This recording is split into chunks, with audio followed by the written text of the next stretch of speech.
The morning started like any other for Tom Cruise. A black baseball cap pulled low over his eyes. Simple gray hoodie. Headphones in. No security today.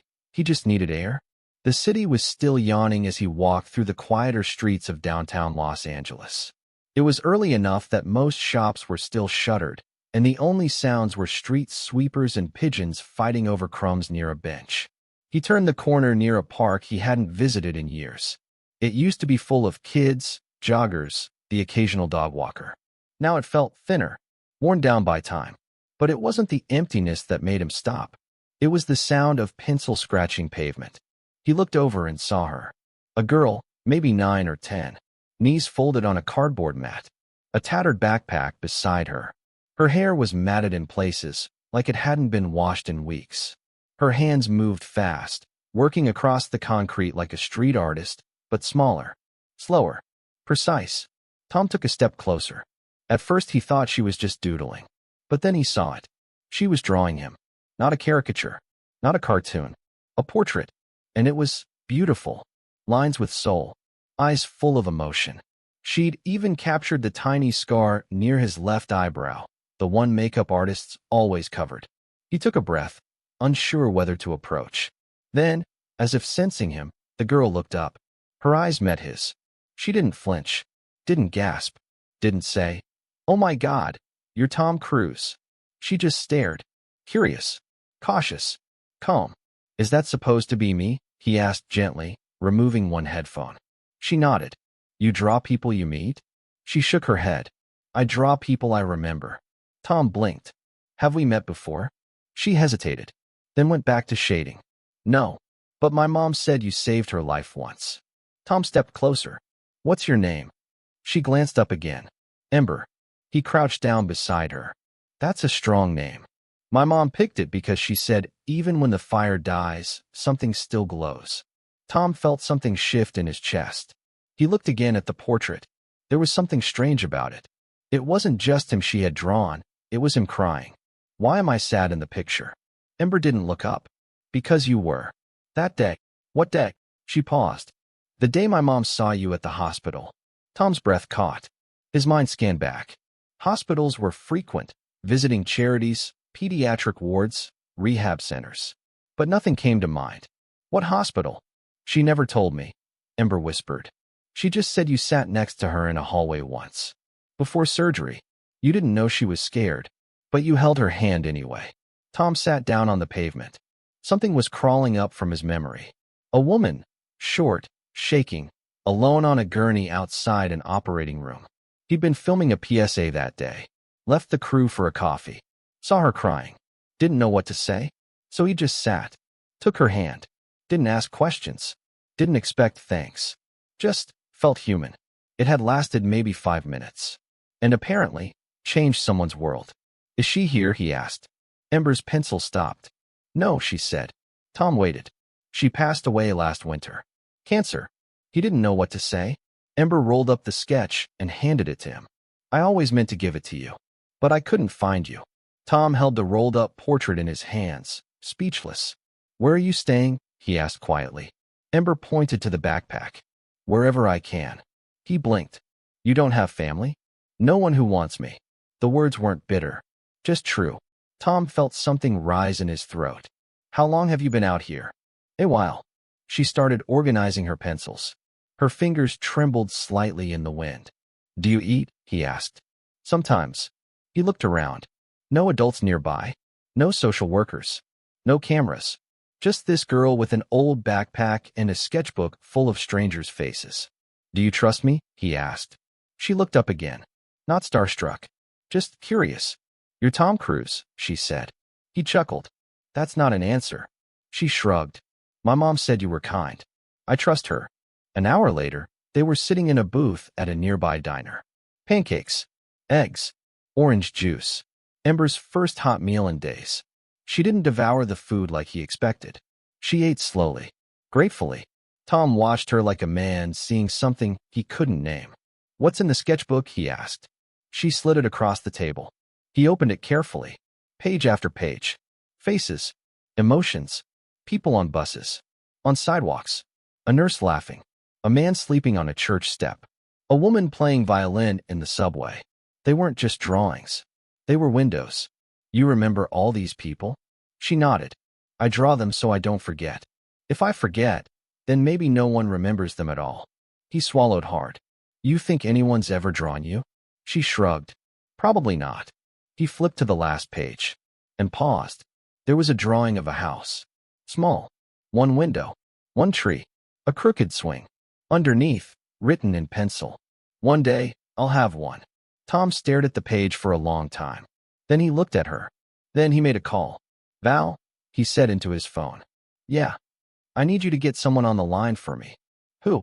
Child services. Quietly. Discreetly. Tom, are you sure? That could get complicated. I'm not reporting anything. I'm asking for help. Val's voice dropped. Talk to me. What's going on? I just found a little girl sleeping on the street. He looked at Ember.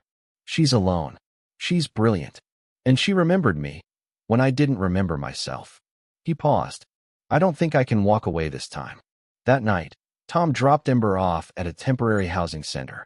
It wasn't permanent, but it was warm. Safe. As she climbed the steps, she turned. Will you come back tomorrow? Tom nodded. Yeah, Ember. I will. She gave a small wave and disappeared inside. Back in his car, Tom unrolled the sketch again, the one of him crying. He stared at it, and for the first time in years, he cried again. But not out of guilt or sadness. This time, it was because someone still saw him, even when he didn't see himself. Tom didn't sleep that night. Not much, anyway. He sat in his kitchen, lights dimmed, Ember's sketchbook open across the table. He'd looked through it at least 5 times already, but every page pulled him back in like gravity. There was something about the way she drew faces, like she was trying to hold them together. Not beautify, not dramatize, just preserve. And every page had that same haunting detail. The eyes were always alive. No matter how broken the people looked, their eyes burned. By morning, he was already on the phone. I need her mother's records, he told Val, who now understood this wasn't just a good deed. It was a mission. I'll see what I can find. But you're treading delicate territory, Tom. I know. She's not your responsibility. I know. You're doing it anyway. He paused. I've never seen a kid carry so much grief so quietly. If I don't help her, who will? Later that day, he returned to the shelter. It wasn't fancy, just an old community building with clean cots, locked gates, and overworked staff doing their best. Ember sat near the back, curled on a chair with her sketchbook again, drawing a woman sweeping leaves outside. She looked up as he entered. You came back. I said I would. She gave a small nod, like she wasn't surprised, but was still relieved. He sat beside her. Not too close. Let her set the distance. Can I ask you something? He said. She looked at him sideways. You're famous. Why do you care? He smiled. I stopped caring what people expected from me a long time ago. You're not a headline, Ember. You're real. And someone real saw me when I didn't even know I was being seen. That matters. She didn't answer, but she didn't push him away either. That was enough. Tom spoke with the shelter director next. Her name was Maggie, mid-50s, thick glasses, eyes that had seen too much. She's not officially in our system yet, Maggie said. We only got her yesterday. Can't even place her school records. Do you know anything about her mom? Bits. She mentioned a name, Rachel Marin. Said her mom worked nights as a janitor at St. Paul Medical before she passed. Tom froze. That name. I think I met her. Years ago. Maggie raised an eyebrow. She must have made an impression. She did. Tom hesitated. Do you know if Ember has any family? She's been vague. Said her mom told her to avoid certain names if anyone asked. That's all we've got. Tom felt something tighten in his chest. That night, Ember showed him a sketch. It was different. Not a face. A map. What's this? He asked. It's where we used to stay. She pointed at tiny marks. A gas station, a mural, a tunnel. After Mom died, I didn't go to foster care. I ran. I remembered where she said to hide if anything happened. Tom scanned the lines. It was crude, but accurate. You lived like this for how long? 7 months. Give or take. He exhaled. How did you survive? I traded sketches for food. Drew people's pets. Their faces. Whatever they wanted. And no one turned you in. She shrugged. No one looked hard enough to find me. The next morning, Tom followed the map. It wasn't far, just east of downtown, near an overpass where tints dotted the concrete edge like shadows. He found the mural first, a giant sea turtle painted across the wall of an abandoned grocery store. Then the alley, then the tunnel. He stepped inside and froze. On the wall were drawings. Charcoal, pencil, chalk, all embers. Some were familiar, faces from the sketchbook, but others were new. There were men with symbols on their hats, a woman with a stitched-up mouth, a child's shoe, a fist holding a rose. Tom took a photo of each one. They weren't random. They were warnings. Back at the center, Tom showed the photos to Ember. She looked startled at first, then afraid. "You went there?" I needed to understand. She looked away. "Why those drawings, Ember?" She didn't answer. "Were those people dangerous?" Her voice dropped to a whisper. "Some of them followed my mom. Watched us." I remembered their faces. Drew them in case anyone ever asked. Tom leaned in. "Why didn't you tell the police?" "Because one of them was the police." The room felt suddenly colder. Valerie called that night. "I got a hit," she said. Rachel Marin had a file. Minor misdemeanor, cleared. But there was a sealed report. Employee complaint from 2017. Hospital security issue. It involved an officer who was later discharged quietly. What kind of issue? Harassment, coercion, threats. And Ember. She's not listed. But her name was mentioned in the complaint. Rachel was scared they'd take her kid away. Tom stared at the wall. So she ran. "Looks like it." Tom hung up and sat in silence. He looked at the sketch Ember had given him again. His own face, drawn through the eyes of a child who had lost everything but her memory. And in that memory was the truth. The kind no one believed. The kind that never made headlines. The kind you bury under bureaucracy, unless someone's willing to dig. He picked up the phone. "Val." "Yeah. I'm not just helping a homeless girl anymore." There was steel in his voice. "I'm going to find out who buried her mother's life." Tom Cruise had pulled back the curtain on Hollywood before. But this felt darker, quieter, more real. He wasn't fighting producers or bad scripts.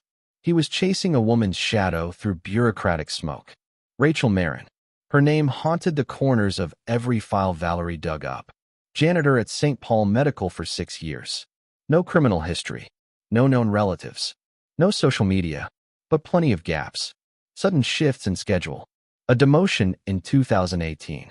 A reassignment to the night wing. Then a total drop-off in hospital activity after December 2022. One note stood out. Flagged by a hospital HR tech who quietly forwarded Valerie an anonymized tip. Security incident. December 17th, 22. Incident suppressed at admin level. Employee threatened to contact press. Admin notes suggest offer made, not accepted. No follow-up logged. No body cam footage. No police report. No obituary. Rachel had simply disappeared. Until Ember said the word. Cancer. Tom made an unannounced visit to St. Paul Medical. No cameras. No entourage. Just one man walking into the hospital lobby like any other visitor. The receptionist didn't recognize him until he leaned in. "I'm looking for archived patient records. Specifically, Rachel Marin. She worked here." The woman hesitated. "I can't share records, especially without family authorization." Tom nodded, slid a note across the desk. It read, "Not asking for documents. Just the name of the last doctor who saw her." Discreetly, she stared at it, then glanced left, then right. Dr. Benjamin Royston. Oncology. 3rd floor. Dr. Royston was older than expected, gray beard, thick glasses, hands that trembled only slightly. Tom introduced himself with no pretense. "I'm here because I think one of your patients died in silence." Royston stiffened. "Who?" "Rachel Marin. Janitor. Night shifts." The doctor sat back. "Oh God. You remember her?" "Of course I do." He paused. "She refused treatment." "Why?" "She was terrified. Not of dying. Of being found." Tom's pulse kicked up. "By who?" Royston shook his head. "She didn't say names. But she told me not to list Ember in the system. Said if anyone found out her daughter was still around, they'd take her too." "Did she say what they were after?" Royston sighed. "Not directly. But she mentioned the East Wing. Security protocols being bypassed. Patients disappearing from records. When I asked questions, admin told me to stand down. And you did. Royston looked down. I didn't know what else to do. Tom stood. I do. That night, he returned to Ember. She sat in the corner of the shelter, drawing on a brown paper bag. This time, it was a building. St. Paul Medical. But something was different. The windows were blacked out. And in one of them, she'd drawn a hand, pressed against the glass. Tom sat beside her. Did you go back to the hospital after your mom died? She nodded. I watched. Watched what? She looked up at him. They moved her. After midnight. She wasn't sick-looking anymore. He froze. What do you mean? They were wheeling her, but she was sitting up. Awake. She saw me and shook her head. Then the doors closed. Tom's voice dropped to a whisper. Are you saying she was alive? Ember's pencil broke in her hand. I think she was pretending to die. For me. So they'd stop looking. Tom stared at her. And in that moment, the world tilted. He made one more call that night, to a friend who owed him a favor. A former FBI agent named Ezra Blake. Off the record, Tom said, I need background checks. Admin logs. Entry points. Anything tied to St. Paul's East Wing. Quietly. Ezra didn't ask why. Give me 24 hours. By morning, the call came back. Ezra's voice was tense. Tom, something's off. That wing is listed as under renovation since 2022, but building permits show no work ever started. Security logs go dark after 11 p.m. every night. And here's the kicker. 3 former staffers who worked that wing died of unrelated accidents within 6 months. Tom's stomach twisted. You're saying this wasn't just a cover-up. I'm saying someone wanted that wing invisible. And Rachel may have known why. Later that day, Ember handed him another sketch. This one was different. A page full of keys. Different shapes. Sizes. Old, rusted, labeled. Tom frowned. What are these? Things my mom collected. She said if I ever needed to know where she went, follow the keys. He looked closer. One had a tag. Locker 14B. Union Station. L.A. Tom stood. Pack your things. The station buzzed with commuters, tourists, and the smell of roasted peanuts drifting in from a nearby vendor. Ember clutched her sketchbook close, her steps small but steady. Tom guided her to the rental lockers. They found 14B. The key fit. Inside, a small canvas bag, water-damaged and dusty. He opened it carefully. Inside, a thumb drive, a notebook, and a single photograph. Rachel, holding Ember, smiling, but with bruises under her sleeves. Behind her stood a man in a hospital security uniform. Same symbol from Ember's mural. Tom scanned the badge. Memorized the name. L. Garrett. Ember pointed to the notebook. Mom wrote in symbols sometimes, so no one else could read. Tom flipped it open. Pages and pages of coded entries, with hand-drawn maps, names, initials. At the top of one page, circled 3 times. EM protocol, targeted patient transfer. Below it, a list of room numbers, patient IDs. And the word, unaccounted. Tom stared at the pages. This wasn't paranoia. This was proof. St. Paul Medical was moving patients, possibly homeless, undocumented, or terminal, under the radar. And Rachel? She'd tried to blow the whistle. That's why she'd hidden Ember. Why she'd faked her death. Why she vanished. Tom turned to Ember. You gave me the key. She shrugged. Mom said if I ever found someone safe, I'd know. You look like the man from the drawing. What drawing? She opened her sketchbook to the very first page. Tom stared. It was a man, back turned, standing in front of a storm. On the back of his jacket, a cross and the initials TC. Mom drew this. Said he helped her once, when no one else did. Tom swallowed hard. I remember her now. Tom Cruise walked into St. Paul Medical as if he were filming a role. Gray blazer, reading glasses, clipboard in hand, a made-up last name, Thomas Carter, and a fabricated backstory. Independent consultant for a health and safety documentary. It wasn't his first time pretending to be someone else, but it was the first time someone's life might depend on it. Bell had set the meeting. A fake production inquiry. All above board. Enough legal paperwork to not raise flags, but vague enough to slip under serious scrutiny. I can give you 90 minutes. the hospital admin said, leading him past the main lobby. East Wing's under renovation, but you can film B-roll in the cleared corridors. Tom smiled. Perfect.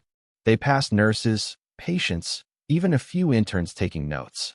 None of them noticed that Tom wasn't looking at the rooms. He was watching the cameras, counting the blind spots, noting which halls were monitored, and more importantly, which weren't. Because the East Wing didn't have a single working camera, the corridor was quiet. Lights flickered overhead like they hadn't been changed in months. Technically, we haven't reopened this section yet, the admin said. Budget delays, contractor issues. You know how it is. Tom nodded, then stopped at a room labeled 5D. The door was locked. This one? He asked casually. Storage, the admin replied quickly. Too quickly. Tom nodded again, kept moving. But he noted it. The door had fresh hinges. The handle? Fingerprint smudged. Inside. Silent. Still. Watching. After the walkthrough, Tom thanked the admin and left the building. But he didn't go far. He circled around the back, ducked into the parking garage, and waited behind a row of utility carts until the second shift change began. Then he entered through a maintenance door, keyed in with a stolen badge Val's contact had arranged. He was back inside the East Wing in under 5 minutes. Alone. Room 5D. The lock gave way after a minute of careful picking. He slipped inside and closed the door behind him. Dark. Cold. And not a supply closet. The walls were lined with oxygen hookups. The floor still had scuff marks from hospital beds. But no furniture. No patient charts. No record of life. Until he looked down. A bracelet. Plastic. Yellowed. Dropped near the corner of the room. He picked it up. Marin. She'd been here. After her death. That meant Ember was right. Rachel faked the end to disappear. But she didn't run far. She was held here. Or worse. Tom scanned the room and noticed something else. A vent cover partially unscrewed. He crouched. Opened it. Inside, an envelope. He pulled it out carefully, heart thudding. Inside, a flash drive and a folded piece of paper. Written in shaky pen. If anyone finds this and you're not a friend, leave it. But if you are, protect my daughter. And listen, they were never sick. They were taken. They knew too much. Rachel Marin. Tom swallowed hard. The air felt heavier now. He slipped the envelope into his inner jacket pocket and quietly left. Back at his home, he plugged the drive into an encrypted laptop. Files loaded slowly. Videos. Audio recordings. Scans of patient logs. One video was labeled simply. Transfer, December 14th, 22. He clicked. The footage was grainy, but clear enough. 2 men wheeling a gurney. The patient was alert, terrified, struggling, tied down. A nurse walking beside them, mouthing something that looked like they're not supposed to move them yet. Tom leaned in. The hallway was room 5D. The patient had no chart. The gurney was wheeled into the same room Tom had just visited and never came out. The file cut off before the end. But it was enough. He called Val. I've got proof. You sure? Rachel documented it all. Secret patient transfers. Forced sedation. Cleaning out the system. She wasn't crazy. She was the only one who cared.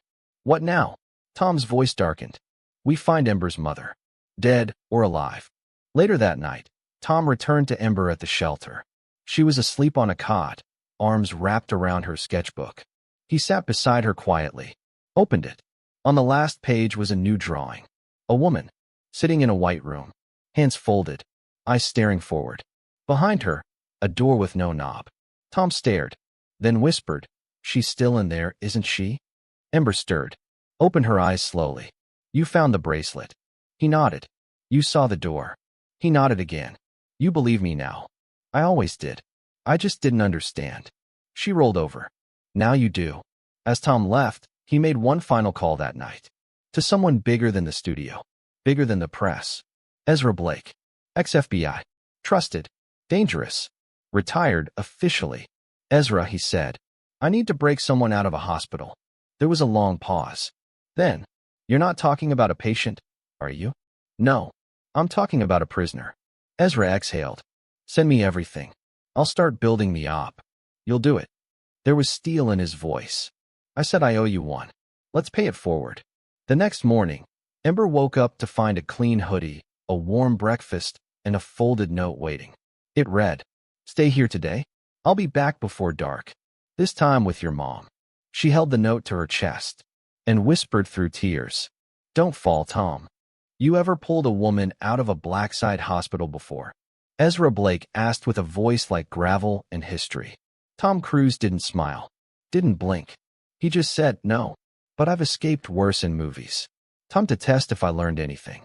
They met at a decommissioned airfield just outside Burbank. Ezra had laid out a blueprint of St. Paul Medical, built using drone scans, archived city plans, and Tom's recordings from the inside. "You were right," Ezra said, tapping on the screen. "That wing isn't on any modern map. It's dead space. No internal cameras. No digital logs. But it pulls power. That means someone's still using it." Tom leaned in. "Room 5D is a holding cell." Ezra nodded. "And based on the patient transfer footage you pulled, it's a through zone. Meaning, she wasn't left there. She was processed there." Tom's voice was steel. "Then where is she now?" Ezra tapped another sector, one that wasn't supposed to exist. Sublevel 2. Marked hydro supply. But there's a separate circuit powering it. Only way to reach it? This private elevator. Keycard access only. Can we clone the card? Ezra grinned. Already did. Back at the shelter, Tom sat beside Ember. She stared at a new sketch, her mother's eyes closed, head resting against a wall. "I used to draw her sleeping," Ember said softly. "That way she looked peaceful." Tom laid a hand gently on the page. "I'm going back in." She looked up. "She'll be scared." Tom nodded. "So was I. Until I met you. The plan had to be surgical." Tom would go in as a courier, using a forged ID from Ezra's deep contacts. Delivery badge. Clipboard. Package with a small camera hidden in the foam. He'd get to the elevator. Get to sublevel 2. Locate Rachel. If alive, extract. If not, record everything. Bring it to the public. But something in his gut said she was still breathing. He just couldn't afford to be wrong. 10:47 a.m. Tom entered St. Paul Medical from the loading dock. He wore steel-toed boots, dark cargo pants, and a scuffed cap. The badge on his chest read, "G. Lawson, Medics Transport." The woman at intake barely looked up. "Drop off. Sublevel 2. Name." Dr. Wexler signed for it. She scanned the badge. "Take the green elevator. Code's been sent." He nodded. Heart pounding. The elevator creaked as it descended, slower than it should have. Tom watched the numbers drop. G1. B1 then. No display. Just a buzz. A click. The doors slid open, and the air changed. Colder. Drier. Like a morgue pretending not to be one. He stepped into the corridor. Dim lights. No windows. Rubber floors. He moved quickly, counting steps, watching corners. Then he saw it. Room 2B. Glass panel blacked out. Security keypad. 2 guards posted, both in gray uniforms. No hospital insignia. Tom whispered into the mic hidden in his collar. "Target located. Need diversion." Ezra's voice crackled back. "Look to your left." A second later, the lights above shorted, flickering to black. Emergency glow strips kicked in. The guards reached for flashlights. Tom moved. Stepped forward with confident urgency. "Admin sent me.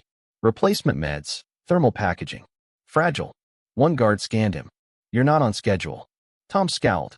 "Want to tell the director you delayed delivery?" The guard hesitated, then unlocked the door. Inside, a single bed. A vitals monitor unplugged. A small sink. A tray of untouched food. And in the corner, Rachel Marin, sitting. Alive. Barely. Her hair was thinner now. Her eyes half shut. But when Tom entered, she blinked. Looked up. Recognition flickered. She rasped. He crouched. "Your daughter's safe." Her eyes widened. "Ember. She's okay. She found me. I found you." She tried to stand, legs shaking. Tom steadied her. "They told me I was being protected," she whispered. "That I was too important to let go. You're being silenced." She nodded, tears in her eyes now. "They're using patients. Moving them. Testing drugs. Off-grid research." Tom's grip tightened. "I believe you. And we're getting out. Right now." Outside the room, the hallway buzzed again. Lights flicked fully on. The guards returned. Confused. Suspicious. Tom slipped the duffel bag off his shoulder, pulled out the second badge Ezra had forged, tapped it to the door. This patient's been authorized for external transfer, he barked. Signed off 5 minutes ago. By who? Dr. Lien. That's not. Tom raised his voice. You want to call admin? Or you want to lose your job when she's found dead in a blackout wing? Silence. Then, the taller guard opened the access door. Tom helped Rachel to her feet. They walked, step by step, heartbeats counting louder than footsteps. They made it to the elevator. The door closed. Silence. Where's Ember? Rachel whispered. Safe. Drawing. Rachel smiled faintly. She always said she'd find her way back. Tom looked at her. She did more than that. She saved you. They exited through the south exit, where Ezra's van waited, engine humming, side door open. The moment Rachel stepped in, Ember gasped. Mom. Rachel dropped to her knees, arms trembling. Ember leapt into her arms. The van door shut. Tom stood outside for a moment, hands on his hips, shaking, sweating. Then he looked up at the sky and whispered, You did it, kid. The safe house was a rented cabin deep in the Angeles National Forest. No neighbors, no cell towers, just trees, wind, and the quiet ticking of a wall clock no one paid attention to. Tom Cruise paced the living room. Ember was asleep on a cot, curled against her mother's chest. Rachel hadn't stopped stroking her daughter's hair for over an hour. Ezra stood in the doorway, arms folded, watching, guarding. Tom finally spoke. You said they were using patience. I need you to tell me everything, Rachel. From the beginning. Rachel sat forward slowly. Her eyes were clearer now. Not entirely strong, but focused. It started as noise, she said. We'd lose track of patients. But no one asked questions. Transfer orders, they'd say. Family signed off. Only. I cleaned the files. I knew which families had left. Or died. She took a breath. They weren't being transferred. They were disappearing. Into where? Tom asked. Wing 5D. Then sublevel 2. Just like I was. The difference? I got out. Ezra leaned forward. Why'd they keep you alive? Rachel hesitated. Then she pulled something from her coat. A key. This. Tom frowned. What is it? A server room. Deep storage. Off-grid. Before I left, I locked something in there. Physical evidence. Not just videos. Biological samples. Chain of custody logs. Real paper. Things they couldn't delete. Ezra took the key. How deep? Under the boiler room. Past old piping tunnels. No badge scanners. No cameras. Tom ran a hand through his hair. You really thought of everything. I had to. She looked down at Ember. I knew if they took me, no one would believe a janitor. But they might believe you. Tom looked up. What do you mean? Rachel smiled softly. I told her about you years ago, when she was 4. Said if she ever got lost, find the man who made movies but acted like they were real. Ezra cleared his throat. If what you say is true, then we're not just dealing with a rogue facility. This might be a system. Rachel nodded. They didn't want to cure anyone. They wanted silence. Patients with no ID. No insurance. No one to miss them. Tom felt his fists clench. Experiments. Trial meds. Mind-altering compounds. Anything they could test without risk. Risk of what? Backlash. Lawsuits. Headlines. Tom exhaled. But why fake your death? Rachel looked away. They gave me a choice. Be complicit or disappear. I don't understand. They told me Ember would be safe if I vanished. I took the deal. But they lied. She wiped her eyes. I watched them drug a teenager. He died within hours. That was my breaking point. I staged the rest. Hid the files. Slipped Ember the map. And then you waited, Tom said quietly. Rachel nodded. For someone to see her. Later that night, Ember stirred. Sat up slowly. Where are we? She asked. Safe, Rachel whispered. Thanks to Tom. Ember looked at him. You said you'd come back. I meant it. You didn't fall. He smiled. No, but I almost did. The next morning, Ezra laid out the plan. We go in before dawn. Back through the maintenance route. While the city's asleep. Tom looked at the server room key. What if it's gone? Ezra shrugged. Then we dig deeper. Rachel handed Tom a folder. Inside are copies of what I left behind. Enough to light the fuse, even if they torched the originals. Tom opened the folder. Photos, test logs, handwritten notes from security staff, admin emails threatening to clear personnel from test chambers. One line stood out. No traceable assets. Unlisted patients only. Ezra whistled. This is a human rights scandal. Tom looked at Rachel. They'll come after you. Rachel nodded. I'm not hiding anymore. But promise me something. Anything. If I don't make it through this, get Ember out of the country. Somewhere quiet. Somewhere that won't see her as an asset. Tom didn't speak. He just gripped her shoulder. Firm. Silent. A promise without words. That night, Tom stepped outside for air. The wind rustled through the trees. The stars pulsed above like they were watching too. Ezra joined him. You good? No, Tom said. But I've never been more clear. You know this could destroy your career. Tom looked up at the sky. Maybe my career deserves to be destroyed, if it means exposing what they buried. Ezra smiled. Welcome to the side that never wins Oscars. Inside, Ember sketched by the fireplace. Her latest drawing? Tom, Rachel, Ezra, herself, standing outside a crumbling building with hands held high, not in surrender, but in light. She titled it, Found. They moved at 3:42 a.m. Tom drove. Ezra rode shotgun. Rachel was in the back, silent, steady, her fingers wrapped tightly around the lanyard with the key to the off-grid server room. No sirens. No tail. Just the silence of a city not yet awake. By 4:08, they parked near the utility gate behind St. Paul Medical. Ezra picked the lock in 12 seconds. They were inside. Tom led the way through the corridor that once terrified him, past room 5D, past the elevator where he'd nearly lost everything, and into the furnace room Rachel remembered too well. It hadn't changed. Same flickering lights, same metallic echo in the floor, same smell of disinfectant and machine oil. Rachel stopped. She turned toward the far corner of the room, past old gas lines and breaker panels. There, she said. Behind a stack of crates and rusted oxygen tanks, a steel door hid itself in shadow. Unmarked. No security panel. Just a keyhole. Rachel pulled the key from her coat and handed it to Tom. You open it. If they're watching, they'll expect me. Tom nodded. He slid the key in. Click. The lock turned. The door opened. They descended a staircase, narrow and steep. Lights buzzed every 10 feet, but the lower they went, the dimmer the world became. Tom counted each landing.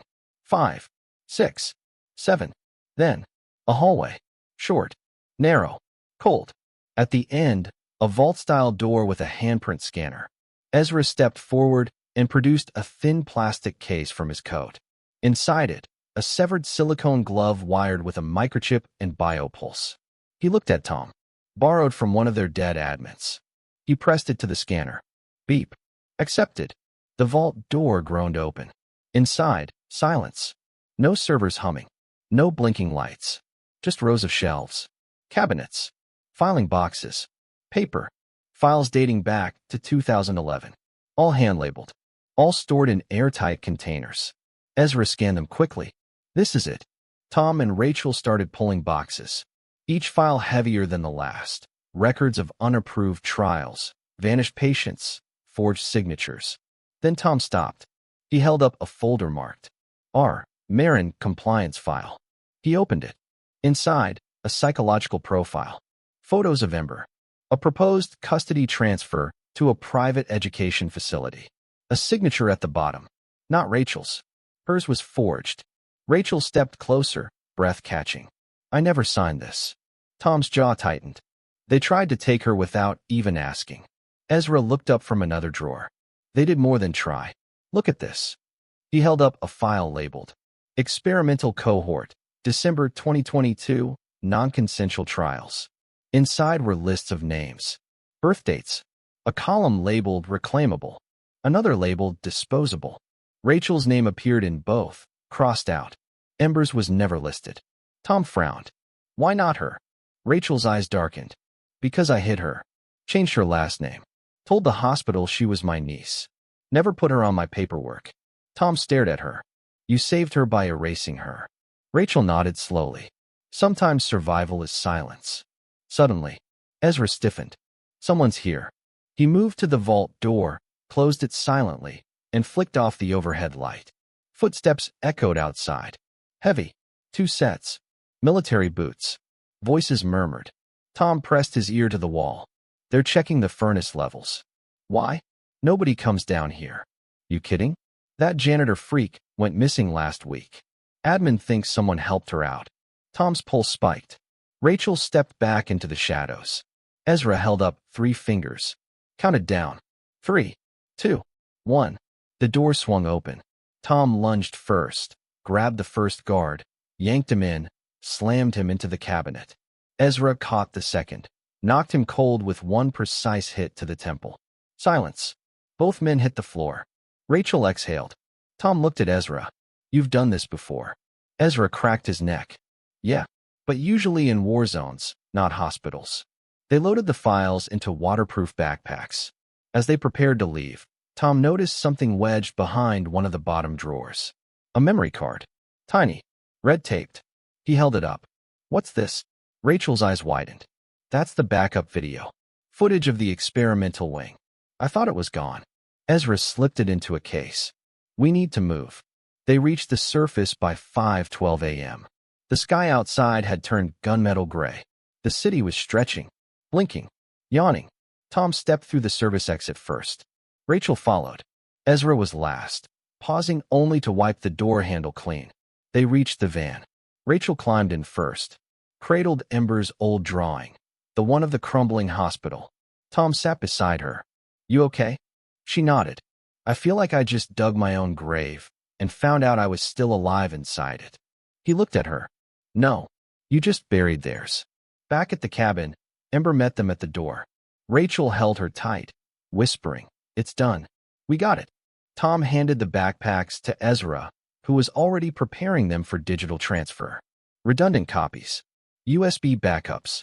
Encrypted drives mailed anonymously to 3 separate contacts across state lines. Ezra muttered, The second this leaks, they'll come running.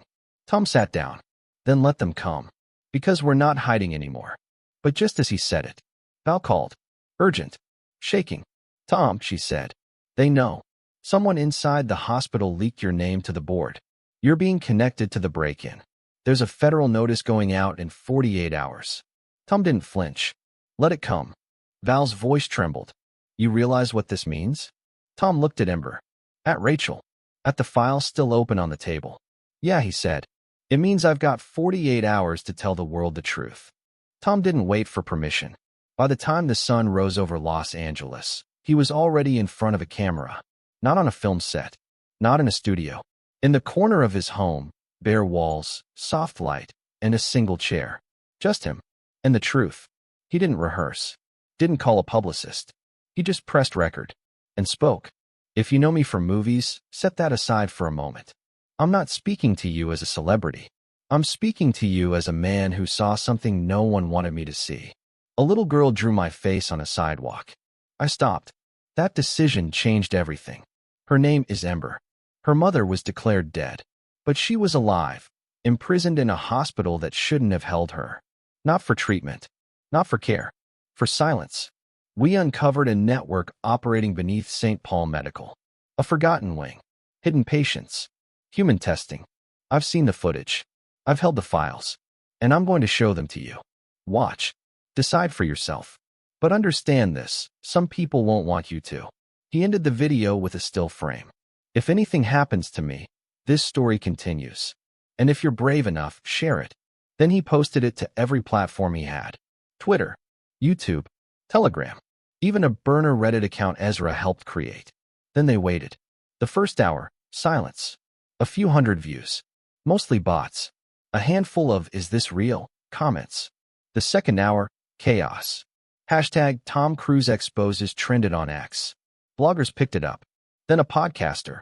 Then a freelance journalist from New York who did a live breakdown of the leaked documents. By hour 3, legacy media called. CNN, BBC, Al Jazeera. Then denial.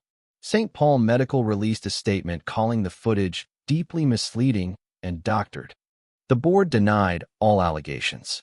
Called Tom's actions unhinged. But it didn't matter. Because one nurse, a woman named Lacey from the night shift, saw the footage of room 5D and commented, "I cleaned that hallway. It was never on our floor plans. We called it the ghost wing." Her post went viral. By nightfall, the numbers exploded. 6 million views. Hundreds of doctors weighed in. Half believed him, half called it a hoax. But then something changed everything. A letter, sent anonymously, stamped from Missouri. Tom opened it in silence. Ezra hovered beside him. Inside, a photo of a man named Dennis Shore, former patient at St. Paul, presumed dead. Next to it, a document, signed discharge form. Date, 3 days after his death certificate. Handwritten on the back. "I woke up in a lab. I wasn't supposed to." Ezra stared. "That's their mistake." Tom picked up the phone. "Let's use it." The next video dropped 18 hours after the first. Tom spoke less this time. He just showed the discharge form. Then the footage of the medical staff dragging the gurney. Then Rachel's file. He ended the video with a single line. "They've faked lives. They've stolen deaths. And this time, someone survived." The comments flooded in. "This is bigger than I thought. I believed he was just acting. Now I'm scared. Why isn't anyone arresting these people? Where's the FBI?" Then came the unexpected ally. Dr. Harlan White, former chief medical officer of St. Paul Medical. He hadn't been seen publicly in over 2 years. That night, he posted a video from his lake cabin. "I knew something was wrong in sublevel 2. I asked questions. I got early retirement and a signed NDA. But what Tom's showing you is real. I lost my license because I refused to be part of it." He shared files, old emails, chain of command screenshots, and one note that changed everything. "Transfer EM2 and EM3 by Friday. Keep the mother sedated. The child is a flight risk." Suddenly, it wasn't just a celebrity making claims. It was a doctor, a nurse, a former patient. By the next morning, the Attorney General's office announced a review. The Department of Health launched a preliminary audit of St. Paul Medical's facilities. And Tom, he sat in silence, watching Ember draw by the fireplace. She wasn't smiling. She wasn't scared. She was focused. "What are you drawing?" he asked. She didn't look up. "The world I want to live in." Ezra leaned on the doorframe. "You realize they'll try to flip this on you now? Let them. You went too loud. You're a target." Tom turned. "I'm not running." Ezra sighed. "Then we fortify." He pulled out a laptop and began tracing server pings. Duplicate backups. Offline caching. If the system went down, the story would still stand. But Rachel was growing nervous. "They'll come after me next," she whispered. "They won't touch you," Tom said. "How do you know?" "Because the world's looking now. For the first time, they're actually watching." But just when things seemed to be shifting, Val called. Her voice was shaking. "Tom, I think they hacked my office. Files are missing. Someone accessed our hard drive remotely." He froze. "What files?" "The footage. Ember's drawings. Everything you uploaded, gone. But the internet.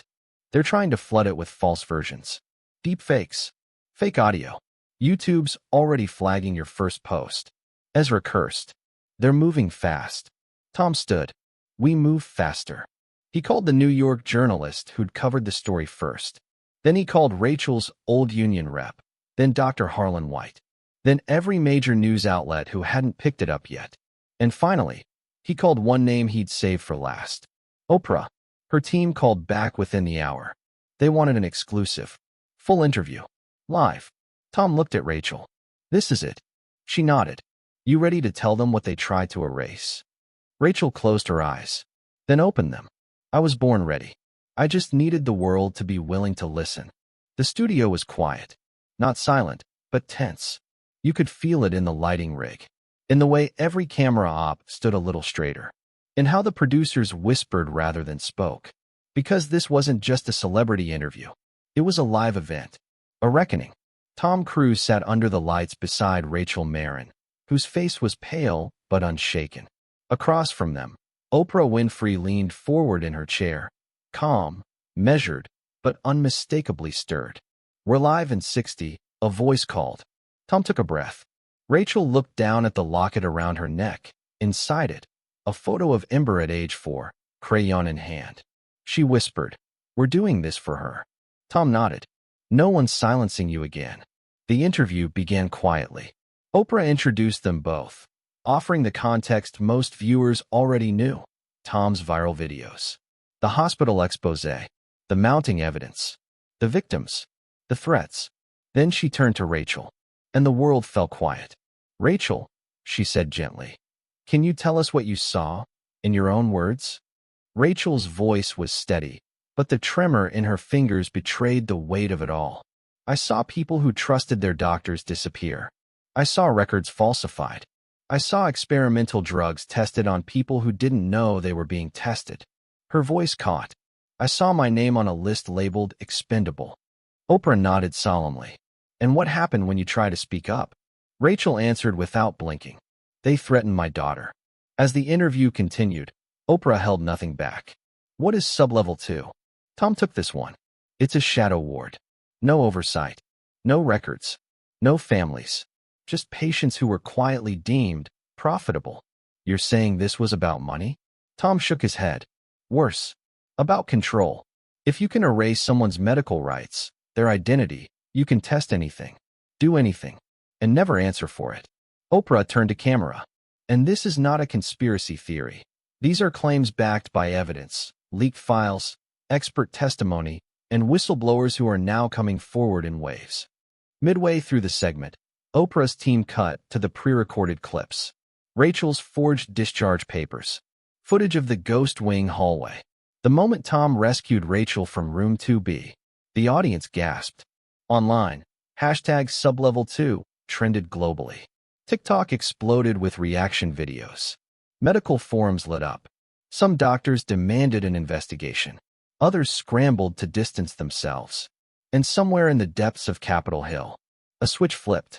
By hour's end, Oprah looked directly at Rachel and asked, "Do you believe there are more victims still alive down there?"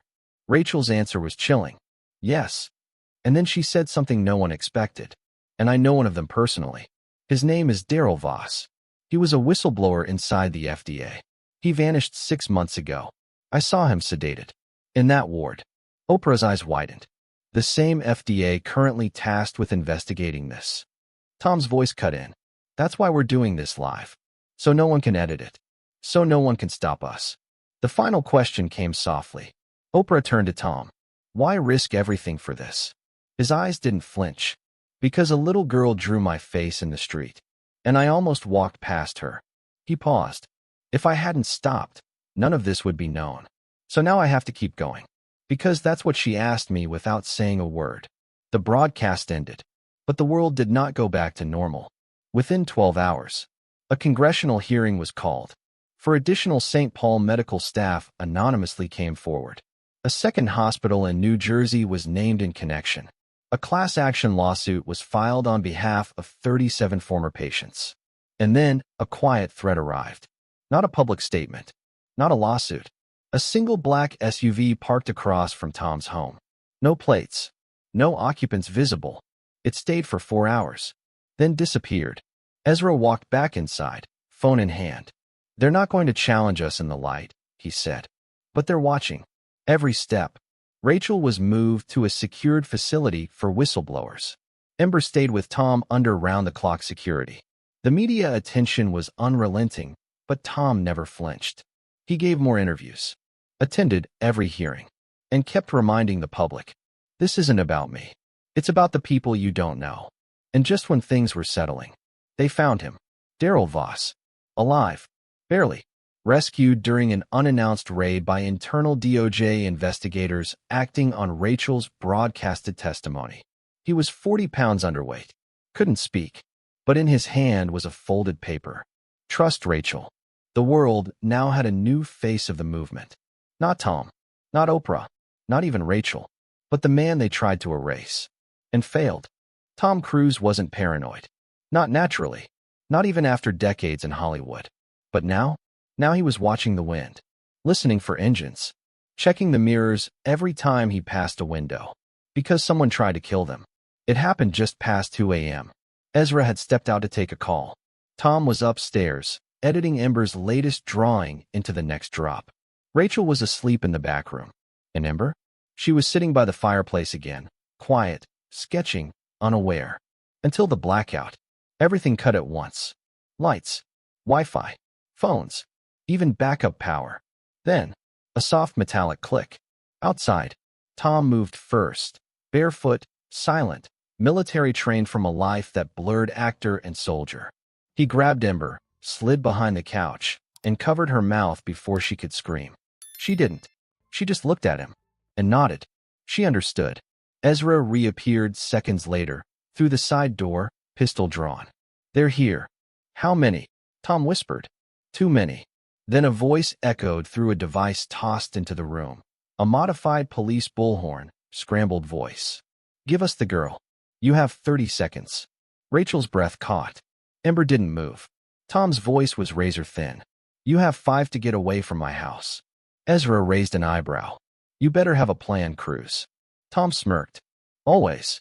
What happened next would later be described by one law enforcement officer as the most bizarre, lethal, Hollywood-style booby trap ever seen outside of war zones or Home Alone reruns. But it worked. Using a power cell, a speaker system, and the propane line in the abandoned fire pit, Tom and Ezra triggered a shockwave that blinded, deafened, and disoriented the strike team. By the time they recovered, Tom, Rachel, Ember, and Ezra were gone. They didn't run far. They didn't need to. Because Ezra had a second safe house. Not in the woods. Not in the city. But deep inside a forgotten mining shaft in the Mojave Desert, where he'd once trained Navy SEALs to survive full sensory deprivation. No roads. No internet.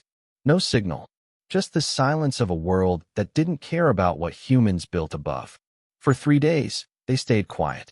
Tom edited the footage of the attempted abduction, grainy infrared, security camera cuts, Ember's terrified sketch of the masked figures. They posted it all. The response? Volcanic. Hashtag they tried to erase her exploded. Fans, activists, teachers, parents, millions of people who didn't know Ember existed a month ago, now declared her the symbol of everything broken in the system. But more importantly, she spoke. Just 1 minute. One video. In it, Ember sat beside Rachel. Her voice soft. Slow. "They said we didn't matter. But I kept drawing. Because I remembered his face. The one I was supposed to find." She looked into the camera. "And now you found me. So don't forget me. Or them." It broke the internet. Even politicians had to respond. Senators made speeches. Protesters flooded hospital boards across the country. And then, the mask cracked. Because Ezra had been tracking the money. Quietly. Digitally. Strategically. And now he had it. The funding pipeline. Not from the hospital. Not from state grants. But from a corporate medical alliance based in Geneva. A private syndicate with members from pharmaceutical giants, data mining firms, and biotech startups. Their mission? Control predictive health outcomes by manufacturing test groups without oversight. Translation: find human nobodies. Try new drugs. Track how they fail. And sell the success as research. Ezra dropped the files onto the table. Rachel stared. "This is global." Tom nodded. They weren't hiding a secret. They were scaling a model. The group was called Aegis Vitae, Latin, shield of life. But what it shielded was profit. And Tom had just kicked a hole through their front door. The next decision came fast. Ezra wanted to release everything at once. Full data dump, Snowden style. Rachel hesitated. What if it floods the media? They'll say it's fake. The weight will collapse the story. Tom looked at Ember. Then we do it in waves. They split the story into chapters. The wing that didn't exist. The files no one signed. The body they kept alive. The missing man from the FDA. The corporate connection. Each chapter had a video, a document set, and a human face, someone saved or nearly erased. Each wave dropped 3 days apart. By the time Chapter 3 hit, Aegis Vitae was trending globally, and that's when they slipped. A Swiss shareholder sent an email. Encrypted. It was leaked. The message was short. Ruthless. Contain Marin or the asset becomes radioactive. They had called Ember the asset. That night, Tom stood outside the desert shelter. Alone, looking at the sky. Rachel joined him. She didn't say anything. Just stood there. Eyes on the same stars. Then she said, "You know what I hate most?" "What?" "That they almost made me forget I was a person. That I was someone's mother. That I had a name. Tom looked at her. They didn't win. She smiled faintly. No, but they're going to try one more time. He nodded. I know. Because tomorrow, they were going to Geneva. Not for revenge. For proof. Because one of Aegis Vitae's former developers had agreed to meet. He had something. Something big. Something physical. And once they had it, the world would no longer doubt the truth. It would have to face it. The plane touched down just before midnight. No press. No handlers. Just Ezra, Rachel, Tom, and a world on the edge of exposure. Tom had taken flights to premieres, to stunts, to war zones for film. But this was the first time he boarded a jet unsure if he'd be coming back. Geneva at night was quiet. Too quiet. Ezra drove the rental car himself, through back alleys and side streets, checking mirrors every few blocks. Rachel sat in the back seat, holding a flash drive in her fist. It contained the last wave of documents, the ones they hadn't released yet, waiting for what the informant promised. Tom rode shotgun, staring at his phone. No signal. That wasn't an accident. The contact's name was Leclerc, former data systems engineer at Aegis Vitae's European Medical Division. He'd sent a message 3 days prior. I have the biometric schematics. The tech they use to keep sedated patients alive for 300+ days. Meet me in Geneva. Bring no one else. You'll understand why. They were now 4 blocks from the meeting point, a boarded-up art gallery at the edge of the Rhone. Tom spoke quietly. If this goes sideways. Rachel cut him off. No ifs. Just truth. Ezra looked over. I'll circle twice. If you're not out in 8 minutes, I'm coming in. Tom opened the door. The cold hit like steel. Inside, the gallery was colder still. No power. No light. Just moonbeams bleeding through cracked glass. Tom stepped in slowly. And then he saw him. Mid-40s. Thin. Nervous. Holding a metal case in one hand, a small pistol in the other. Leclerc? Tom asked. The man nodded. Then, they know you're here. Tom's heart sank. Who? The board. Aegis Vitae. You've triggered their firewall system. When your team published Chapter 4, they activated the... Suddenly, a gunshot cracked the silence. Leclerc dropped. Tom hit the floor. Another shot slammed into the marble beside him. Shots outside. Ezra. Chaos. Tom crawled to Leclerc, grabbing the case as bullets ripped through the walls. He couldn't feel his legs. Didn't care. He just needed to move. Ezra barreled through the side door, firing 2 rounds behind him. We're compromised, move. Tom didn't ask questions. They ran. Rachel pulled open the back seat door before they even reached it, her hands already bloodied from the panic. They threw the case into the trunk. Leclerc wasn't breathing. Tom barely was. Back at the safe flat, Tom locked the door and collapsed on the floor. Rachel tore open the case. Inside, hard drives, paper files, and one thing none of them expected, a child's wristband. Hospital ID tag. Burned, but still legible. M3. Tom froze. That's Ember's number. Rachel whispered. Why would he have this? Ezra started scanning the drives. These are patient maps, neural feedback loops, biometrics tied to sedation systems. And look at this. He pointed to a set of folders titled U.S. Sync Network, Outlier Children, Cognitive Drift Watch List. Rachel sat down slowly. This wasn't just about test subjects. They were mapping intelligence variation, searching for anomalies, for children with deviations. Tom's voice was razor thin. Ember. Ezra nodded grimly. She wasn't a mistake. She was a target. That night, Rachel couldn't sleep. She stared at Ember's earliest drawings, the same ones the world had now seen. The face, the hope, the ache. Why her? She asked quietly. Tom didn't have an answer, but he sat beside her anyway, and said, because they knew she'd remember. The next day, Ezra uploaded a clean cut of the Geneva evidence, stripped metadata, timestamped. No commentary, no music, just truth. It broke through every wall. Mainstream media couldn't ignore it anymore. The Geneva documents proved what skeptics denied. Aegis Vitae had engineered a global test ring, moving high IQ children into undocumented facilities for cognitive stress studies. Rachel's whistleblowing had triggered a cascade. Tom's presence had turned that cascade into an avalanche. And now, the world knew Ember was not the only one. But something else arrived that morning. A letter, delivered by drone, and signed. Inside, a photograph. Tom, asleep at the safe flat. And a note. You can't protect everyone. Ezra doubled security. Tom called Val.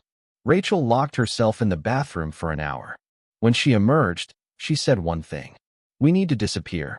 All of us. Tom looked at Ember, still drawing silently in the corner. He nodded. But then Ember did something none of them expected. She stood, walked over, and whispered, "No more hiding." She handed Tom a folded paper. A new drawing. It showed a courtroom. Dozens of people sitting. Rachel at the front. Tom beside her. And Ember, standing on the table, holding up a picture. The caption? Let me tell it. Ezra blinked. Is she saying she wants to testify? Rachel stared at her daughter. You want to talk? About what they did? Ember nodded. They don't scare me anymore. That night, Tom made a decision. The final video wouldn't be an expose. It would be Ember, speaking for herself, not just as a victim, but as the voice they tried to erase. The hall was old, wooden, built for town halls and school plays, not global reckonings. But the acoustics were sharp. Every cough, every breath, every blink of a camera echoed like thunder. Tom Cruise stood at the edge of the stage, watching as Ember Marin, 10 years old, wearing a hand-me-down dress and paint-smeared sneakers, walked toward the microphone. The audience? Not just the press, not just lawmakers. The world. Broadcast live. Syndicated in 18 languages. Mirrored across Telegram, Rumble, YouTube, and a dozen private streams that no corporate gatekeeper could touch. She stepped onto the crate they'd placed for her height and looked out at a sea of eyes. The moderator's voice crackled. Do you swear to tell the truth, the whole truth, and nothing but the truth? Ember nodded. I do. Then she cleared her throat and began. My name is Ember. I'm 10. I used to live in a shelter with my mom. Before that, I don't remember much. I draw. That's how I remember stuff. One day I drew a face. I didn't know it was Tom Cruise. I just knew it was the man my mom said could help. So I drew him. Over and over. On walls. On sidewalks. I thought maybe if I made it enough, he'd show up. And one day he did. She smiled softly. But this story isn't about him.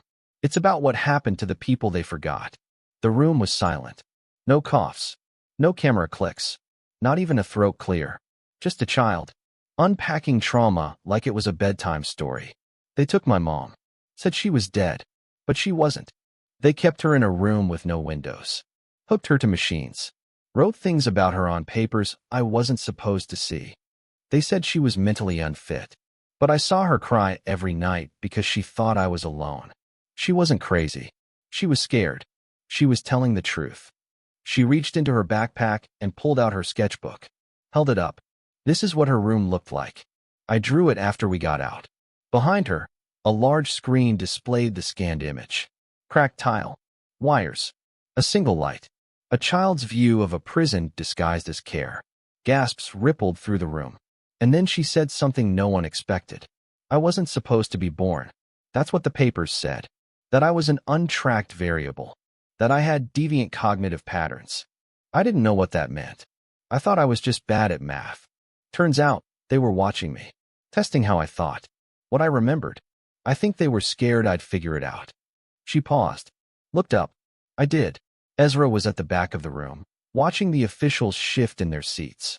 Rachel clutched Tom's hand, trying not to sob. Ember continued. I met other kids. I saw drawings on the walls. Some were mine. Some were theirs.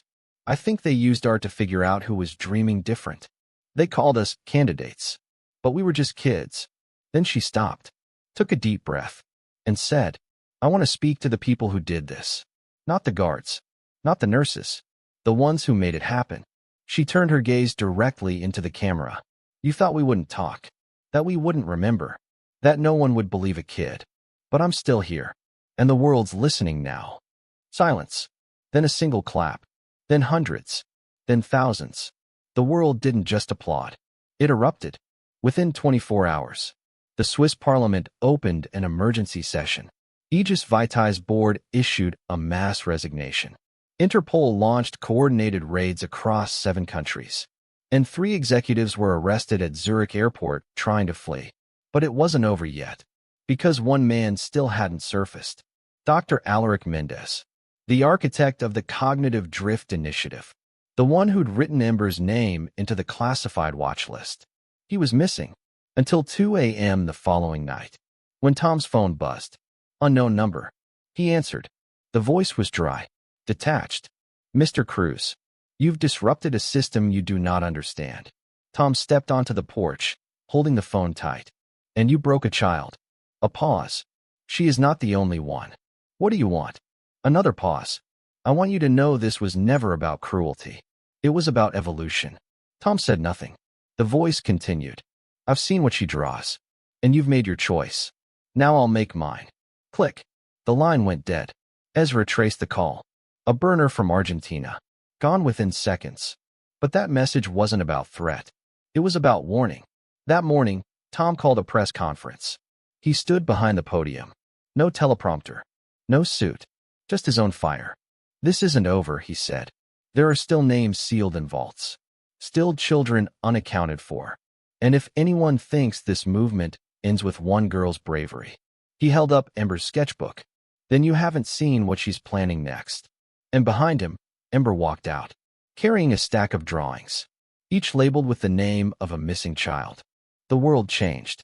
Not all at once. Not loudly. But like water dripping onto stone, relentless. Quiet. Unstoppable. The Geneva evidence had collapsed the medical alliance. Ember's testimony had shaken nations. And yet, Tom Cruise knew one truth the public didn't. Dr. Alaric Mendez was still free. It was Rachel who found the clue. Buried in the metadata of Ember's old ID tag, something only she would have noticed. A timestamp from La Plata, Argentina, logged just 2 days prior. That wasn't a coincidence. It was a signature. The kind of man like Mendez left when he wanted to be found. Tom didn't bring cameras. Didn't tell Ezra. Didn't even inform Rachel. He just booked a red-eye to Buenos Aires. From there, he took a single bag, a fake name, and a train south. Destination: the Fundación Espera, a private institute for cognitive anomalies in underdeveloped youth. Mendez's last known funding node. The building looked nothing like a prison. Sunlight bounced off white walls. Palm trees swayed outside a fenced courtyard. Nurses walked children in colorful hats through gardens of lavender and rosemary. But Tom had learned by now. Evil never wears a frown. It smiles. Politely. Professionally. Predictably. Inside, he gave his alias. Said he was researching a documentary on child neuroplasticity. They welcomed him. Too easily. Which only confirmed one thing. They were expecting him. The woman who led him through the halls wore pearl earrings and called herself Marla. Her voice was gentle, almost motherly, but her eyes didn't blink enough. I assume, she said, you want to speak to the director. Tom nodded once. No cameras, just a conversation. Marla smiled. He's waiting for you. Dr. Alaric Mendez was older than the photos. Thinner, paler, but his presence filled the room like cold smoke. He wore no lab coat, no credentials, just a gray sweater and the calm of someone who believed he still held all the power. Mr. Cruz, he said, or shall I say, the world's newest revolutionary. Tom didn't sit. He just looked at him and said, why? Mendez smiled faintly. You've seen the numbers. You've read the files. You know what we were trying to solve. Tom's voice was ice. You weren't solving anything. You were exploiting children. No, Mendez said calmly. We were identifying anomalies. Brains that could save humanity from itself. But anomalies, by definition, require separation. Tom stepped forward. And what happens when those anomalies start telling the truth? Mendez's smile vanished. They become threats. Tom placed something on the desk. Ember's latest drawing. It showed a girl, alone in a white room, holding a sketchbook to her chest while machines watched through walls. Underneath, a single word. Listen. Mendez stared at it. Then, for the first time, he looked uncertain. She remembers everything, he said quietly. Tom nodded. More than you'll ever understand. Mendez leaned back. You didn't come here to kill me. No, Tom said. I came here to make you obsolete. Mendez raised an eyebrow. How? Tom stepped closer. Because the next generation is already drawing their freedom, and you don't get to erase them anymore. Tom left without another word. No threats. No revenge. Just the echo of a system finally cracking. 2 weeks later, the Foundation Aspera was seized. Dozens of children rescued. 5 staff members arrested. And Mendez? Gone. But Tom didn't chase him. Because the war had shifted. It was no longer about capturing villains. It was about building something those villains could never touch. A platform for the forgotten. That platform was called the Ember Project. Founded by Tom. Co-run by Rachel. Inspired by a child who should have been erased. It wasn't a charity. It was a movement. Offering art therapy, legal aid, and neurodevelopment care to displaced children worldwide. With every new city it reached, a child drew. And those drawings spoke louder than press releases ever could. On Ember's 11th birthday, she held her first exhibition in New York, titled, The Ones You Didn't See. Every sketch came with a story. Some ended in rescue. Some didn't. But each reminded the world that truth doesn't shout. It draws. After the event, Tom found Ember on the museum rooftop. She stood alone, watching the lights of the city blink in patterns only she understood. He walked up beside her. Happy birthday. She smiled. Did you think we'd get here? Tom looked out over the skyline. No. She nodded slowly. I did. He sat beside her. You still miss the street? She looked at him, quiet. Sometimes. The world was small back then. Now it feels too big. Tom handed her a new sketchbook. Leather-bound. Embossed. Inside was a message. Draw the world you want to live in. We'll help you build it. A single tear slid down her cheek. Not sadness. Just the weight of everything that almost never got told. The next morning, a news alert buzzed on Tom's phone. Alaric Mendez found dead in remote Swiss cabin. Apparent suicide. No foul play suspected. Final note. She remembered too much. Tom read it once, then deleted the message. He didn't tell Rachel. Didn't tell Ember. Some endings don't deserve airtime. Instead, he walked into the Ember Project's main office. A line of kids waited to register. Some quiet, some humming, all of them seen. Tom watched one girl draw a sun with no sky. Another boy sketch a lion in a wheelchair. And a third? She was drawing Tom, just like Ember once had. He knelt beside her. You know who I am? The girl shook her head. No, but you look like someone who listens. He smiled. And this time, he didn't correct her. Because that's all he ever wanted to be now. Not the hero, not the icon. Just a man who finally learned to listen.